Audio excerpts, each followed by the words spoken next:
बिस्मिल्लाहिर्रहमानिर्रहीम। Punjab press club ने आप जानते हैं कि एक नया सिलसिला शुरू किया है जिसमें हम अपने इलाके की मुमताज़ शख्सियात को दावत देते हैं और यहाँ पे उनसे गुफ्तगू करते हैं। आज प्रेस क्लब पंजाब को जीनत बख्शी है। पंजाब की हर दिल अजीज़ शख्सियत, आपने जब से होश संभाला है अपनी धरती अपनी मिट्टी के लिए काम किया है और इतना काम किया है कि लोग आपसे मोहब्बत करते हैं, बल्कि यहाँ तक कहा जाता है कि आपके मुखालफीन भी आपसे बेपनाह मोहब्बत करते हैं। आप जमात अहले सुन्नत पंजाब को इस ऊंचाई तक लेके आने में आपका बहुत बड़ा किरदार है और शख्सियत को देखते ही आप इनको जानते ज़रूर होंगे। आज हमारे साथ मौजूद हैं डॉक्टर मोहम्मद अकरम करीमी साहब। आप जनाब आज हमारे प्रेस क्लब में तशरीफ़ लाए, हम आपको तहे दिल से खुशामदीद कहते हैं। हम साहब फरमाइएगा, पहला मेरा आपसे सवाल है कि सर आपने तालीम का आगाज़ कहाँ से किया?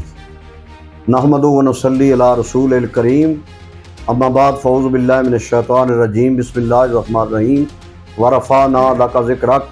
हम्दो सलात के बाद सबसे पहले तो मैं प्रेस क्लब पंजाब के मरूफ सहाफ़ी हमारे मोहतरम शहबाज सरवर भट्ट साहिब और उनकी पूरी टीम, जनाब शफरान इकबाल साहब, तैयब हुसैन साहब, खालिद साहब और दीगर जितने भी इनके रफ़ाक़ाए कार हैं, उनको समीम क़ल्ब से उनका शुक्रिया अदा करता हूँ कि उन्होंने मुझे इज़्ज़त अफ़ज़ाई बख्शी और यहाँ दावत दी और अल्हम्दुलिल्लाह बड़े अच्छे ये सिलसिला शुरू किया है।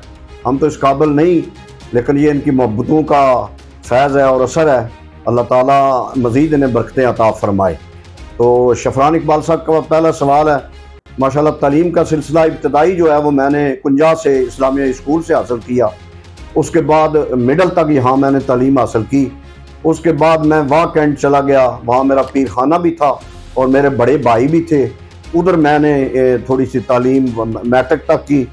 फिर FSC जो है मैंने रावलपिंडी से की और छोटे और इब्तदाई जो कोर्स है मेडिकल के वो मैंने रावलपिंडी मेडिकल कॉलेज से की है।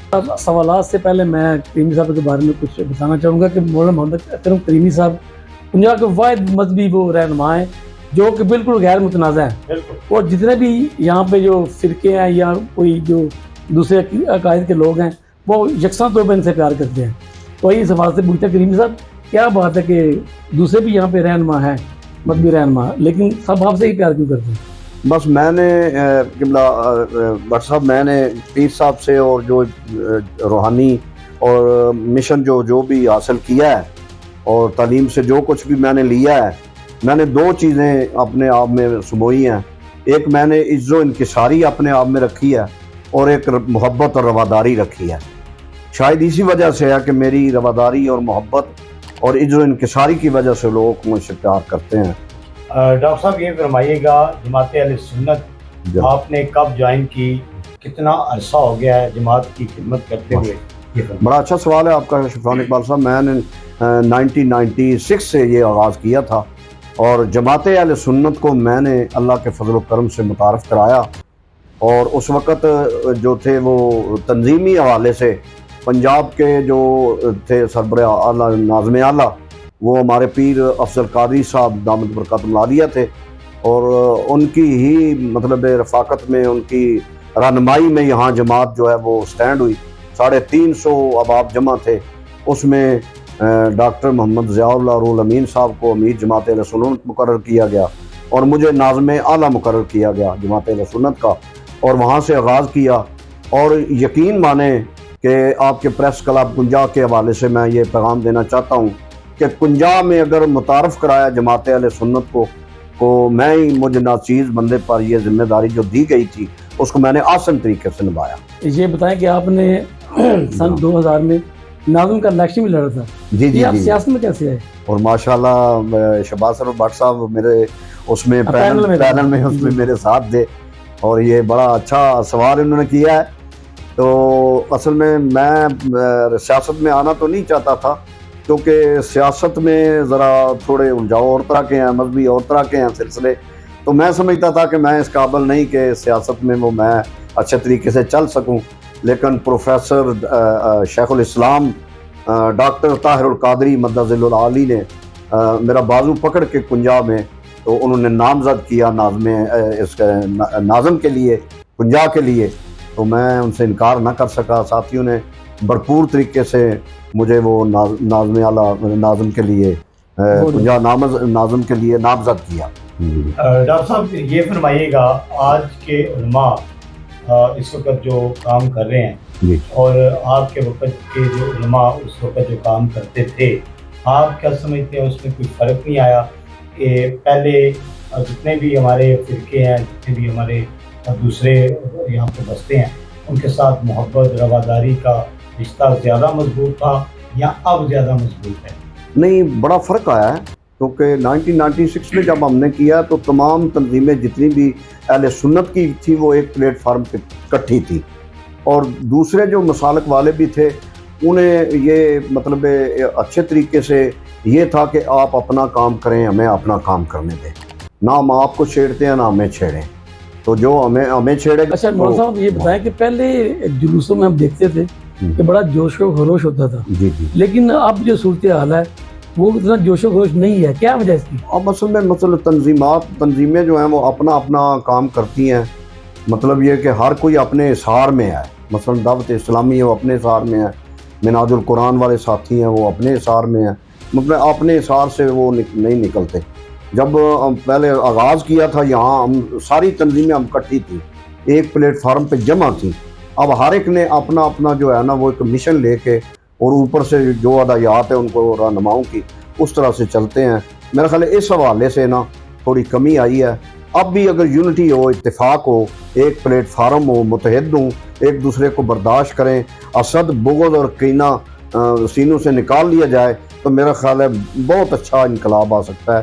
اچھا ڈاکٹر صاحب یہ بتائیں، آپ بصیرت سینئر مذہبی رہنما جو آج کل کی یہ رہنما بنے ہوئے ہیں دنیا میں مذہب کے، آپ ان کو کیا پیغام دینا چاہیں گے؟ میں یہی پیغام دینا چاہوں گا کہ جس کا کام ہے نا اس کو اپنا اپنا کام کرنا چاہیے، جس کا جو بھی وہ اپنے پلیٹ فارم کو سمجھتا ہے کہ میں مثلا علماء کرام ہیں ان کو اپنی ذمہ داریاں نبھانا چاہیے، عامہ کرام کو اپنی ذمہ داریاں نبھانی چاہیے، اساتذہ کرام کو اپنی ذمہ داریاں نبھانا چاہیے، اور جس شعبے میں ہے اگر وہ اپنے شعبے میں رہ کے کام کرتا ہے، ماشاءاللہ آپ سمجھتے ہیں، آپ سیاسی بصیرت بھی رکھتے ہیں، یہی کہا جاتا ہے ملک میں بھی کہ ادارے جو ہیں وہ اپنی حد میں رہ کے کام کریں۔ کیا آپ یہ سمجھتے نہیں ہے کہ آج کل جو مذہب میں جو یہ ہمارے رہنما ہیں کچھ زیادہ ہی شدت پسند ہے؟ جی، شدت پسندی بالکل آئی ہے، اس میں یہی ہے کہ قوت برداشت کم ہو گئی ہے اور کچھ۔ اچھا آپ کی جو جماعت اہل سنت ہے اس میں ایک ناظم جو ہے وہ تعلیم و تربیت کا بھی جو ہے ایک عہدہ ہے، جی جی بالکل وہ کیا کرتے ہیں؟